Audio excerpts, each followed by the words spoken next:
Welcome to another episode of Mission Compliance, Unleashing Growth Potential for Defense Contractors. In today's episode, we continue down the road of understanding CMMC, its regulations, and controls. Up next is MA.L2-3.7.2.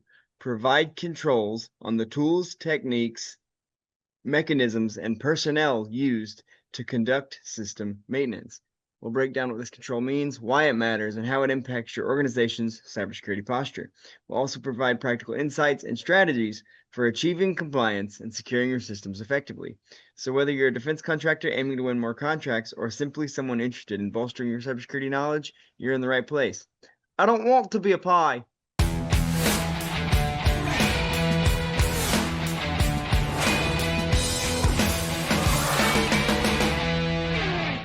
We're joined once again today by Mike Frater, President of On-Call Compliance Solutions and the CMMC Professional Assessor. Thanks for joining us, Mike. Always a pleasure, Roman.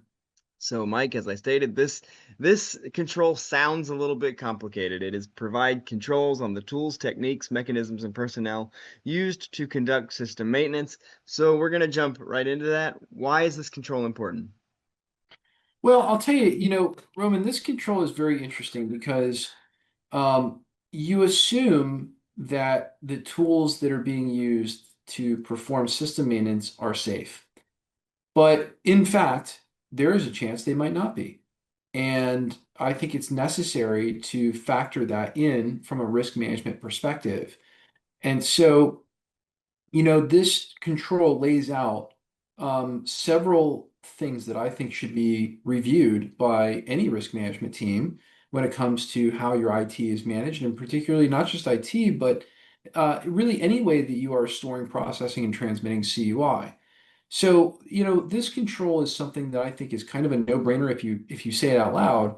But for a lot of IT folks, they just kind of use whatever tools they grab, and there's no real controls over them, right? Sometimes they just download tools off the internet, and they really have no idea whether or not, that tool is safe or not. So this kind of puts a little bit of some bumpers in the bowling lane, if you will. It allows for some controls to be put on those tools being pre-approved, reviewed, and things like that, just so that we have a good understanding of precisely what is it that should be in place. And I think that's very, very important. So yeah, the importance of this one really, I think, can't be understated. And again, we want to make sure that if we're conducting system maintenance, if we're managing our IT systems, our facility, et cetera, that we know who and what tools are being used and that those are good and valid tools. So we'll go into some deeper examples of that, I think, when we start going over the control objectives, talk about some specific scenarios there. But from just a general overall perspective, that's kind of the name of the game. Now you said it. The next question is, what are the key assessment points an assessor will be looking for on this particular control? Yeah, so on this one, there's quite a few actually. I think there's 4 or 5 assessment points. The first one is determine if tools used to conduct system maintenance are controlled. So again, the idea here is that IT admins should not just be introducing new random tools to the environment. Tools should only be accessible by authorized privileged users. So there should be controls on who's going to have the ability to use those tools, and then access required, to those tools should require some kind of control. So they should probably be able to log into something to use it. So as an example, if you're using a remote support tool, you should have to log into that remote support tool. It shouldn't just be a scenario where anybody can get in. And again, there's got to be some kind of control on that piece of maintenance. Another example is, don't just go willy-nilly go out the internet and go grab, the first cleanup tool you find. That's a recipe for disaster. So in this example, we want to have vetted tools that have been, vetted to be somehow valid, right? That we know in a sandbox environment that they're safe and are okay to use. That would be an example of a control. Again, it's organizationally defined how you control your system maintenance tools, but there should be something that you can explain to an assessor. Another example is, again, with system patching policy and procedures, do we have written documentation saying what is acceptable and not acceptable as far as how they are used? I think that's really important. So yeah, it's those are all things I think are very, very valid controls to use and very important on that first assessment objective. The next one is determine if techniques used to conduct system maintenance are controlled. So now we're getting into what within, let's say it's a maintenance program, what can they do and what can they not do? Here's an example.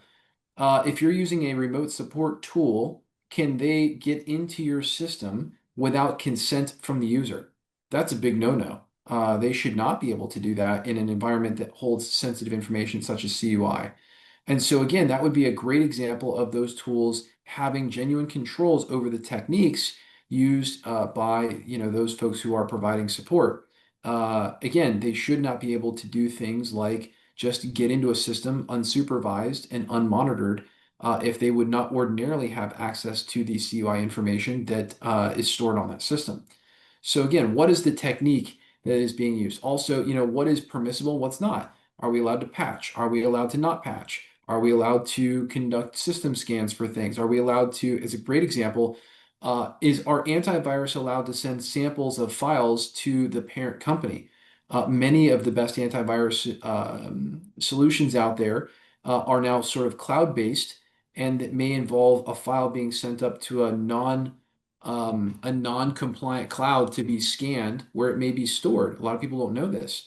Again, that's an unauthorized technique. That's a big no-no. We can't do that when it comes to CUI. So again, there's got to be some controls on the techniques by our IT folks, and not just IT, but also same thing with facilities. Are we letting people bring CUI home out of the facilities, or is that controlled?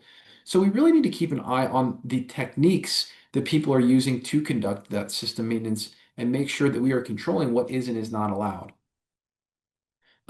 Next, determine if mechanisms used to conduct system maintenance are controlled. So again, if mechanisms used to conduct system maintenance are controlled, again, what's a mechanism? Again, well, it's what are the tools that are allowed, right? So, and what are the mechanisms within those tools? Again, a sample answer here might be tools are only accessible by authorized privileged users. Only approved tools which provide approved techniques are available. Only approved mechanisms are installed by approved privileged users for use in a system. So, for instance, you may want to restrict the capability of a program for those people at a lower administrative level who are going to actually be doing the maintenance. So again, we've got to keep all of these things in mind, and we've got to really watch out for what is the capability, again, tools, techniques, and maintenance, excuse me, tools, techniques, and mechanisms. What can they do with those tools? Now, a big part of how we demonstrate this in evidence is we have a system patching policy and procedures as an example of a policy that might be in place for a system patch management tool, which dictates that only the following mechanisms should be used. And maybe there are specific mechanisms like, automatic restarts that should not be used as a mechanism. So that is a great example. Again, this one does get a little bit into the technical weeds, if you will. And the final assessment objective is determine if personnel used to conduct system maintenance are controlled. Now, this one seems probably maybe a little bit more obvious, but are we using, are we controlling who can get to our technical support tools? Are we controlling the people who maybe they are on-premise facility site maintenance people, right? Do we have control over the people who are doing maintenance? I got to tell you, a lot of companies don't put any control around those maintenance guys. They just kind of let them wander about and they got the skeleton key and they can do what they need to do. There should be some additional layer of security if CUI is present on the premise. And you need to be prepared to either show in a policy how you're doing that or demonstrate that for CMMC certification and NIST SP 800-171 assessment. So again, we have to be able to control everything because these system maintenance procedures, people, techniques, mechanisms, etc., they are all going to wind up in a scenario where they're going to have access to CUI, and as such, you must control every aspect of that access to keep it safe. So yeah, that's a good wind up on the on those assessment objectives. What are the potential difficulties, if any, of enacting this one in an organization? Well, I think that the big challenge probably is the organization that just has one or two or three IT people. The larger your IT department, the more this control begins to make sense, and the smaller your IT department, the less and less the control makes sense intuitively. At OnCall we have 30 people, so it makes sense that there's a lot of controls in place around the tools that we use and are allowed to use, and that our people are authorized to execute on our client machines. But again, in a smaller company, it may just be, here IT guy, here's a global admin account, and they're not really given a whole lot of other parameters, and so it's up to them to document and prove that what they're doing is controlled. So I think the size of the company, this is one of those controls where as the company scales up and gets a lot bigger, meeting this control is certainly more challenging. Now, with that in mind, I think that another aspect of this is look, IT guys sometimes get a little bit of an ego. They don't want to be restricted in what they do. They don't want to have restrictions on what they're doing to maintain the system.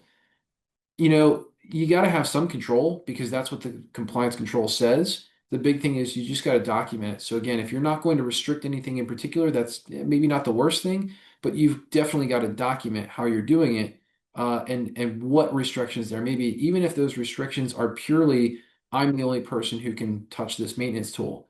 That still is going to count in a good direction. So yeah, it's this one is widely varying in terms of implementation. Definitely more challenging for smaller groups to put in, and actually easier for larger IT groups to put in. And again, I think this is also one of those controls where, again, if you're a really small company, maybe you don't have an IT guy, or maybe you're just one guy, it really helps from a compliance perspective to have someone like On-Call engaged as an outsourced IT provider, because they're going to be bigger, hopefully, and they're going to have these kinds of controls in place, hopefully. We certainly do. So again, it's another great place where we can come in and really help, and most importantly, provide a lot of structure that honestly, you've got to be a very, very big company to have the level of structure that we do, but it sure does make being compliant a whole lot easier. If you've been with us for what is this, 124 episodes now, you know the drill. We get through the nitty-gritty and then we end it by getting a little bit silly. This stuff can be cut and dry, so we like to take the general idea of whatever the topic is and just go off the rails with it. But Mike has always been pretty good at taking however ridiculous the question might be and bringing it back into compliance. So with that being said, we're talking about maintenance. So Mike, is it still considered secure maintenance if your technician's first step is Googling what the error message means? 100%. All right. Yeah, hey, look, look, I think there's no shame in Googling. I think I speak for all IT guys out there. At the end of the day, you know what? Google is your friend. And you know what? ChatGPT is even better. Just do not put CUI into Google, and do not put CUI into your ChatGPT. But look, we all need a little assist. If any IT guy tells me that they know how to fix anything, I will just tell you that's an IT guy I don't know if I would trust. Again, we all need help. I know at On-Call, it's a massive team sport as far as how we go about solving problems. It's not something that any one person can really do alone. And I think for that reason, it's very important to understand that, at the end of the day, these are things that, you got to have a lot of help too. So yeah, I don't think there's any problem at all using Google. I probably would just not be doing random Google searches on a machine that's got CUI on it if I could help it. I can't tell you how many times I've Googled an error message because when you get an error message, it usually just a bunch of numbers. How am I supposed to know what that means? I feel like that was a trick question there. Or just a really bad one. At least for the facilitation of conversation. Hey, 100 But 124 episodes in, I think we're entitled to one bad, silly question. And I wouldn't even call it. there's definitely been some weird ones, for sure.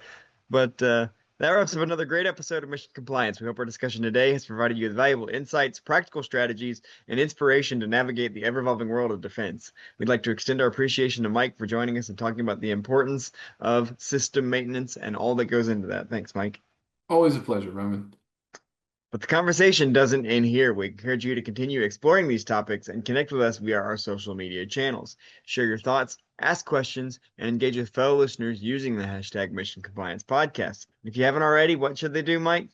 Well, they should like, subscribe, and most importantly, tell a friend. Come check out our podcast. Come check out our YouTube channel. At the end of the day, if you're trying to get compliant, you don't have to bang your head against the wall forever. We're here to help. You heard him. Hit that like, follow, or subscribe button on your favorite podcast platform so that you know when new episodes like this one are released. And we'd really appreciate it if you could take a moment to rate and review the show. Your feedback helps us to continue to bring you thought-provoking episodes and high-quality content. Join us next time as we delve further into the dynamic world of defense, security, and industry innovation. Until then, take care, stay informed, and make compliance your mission. See you next time. Thanks, everybody.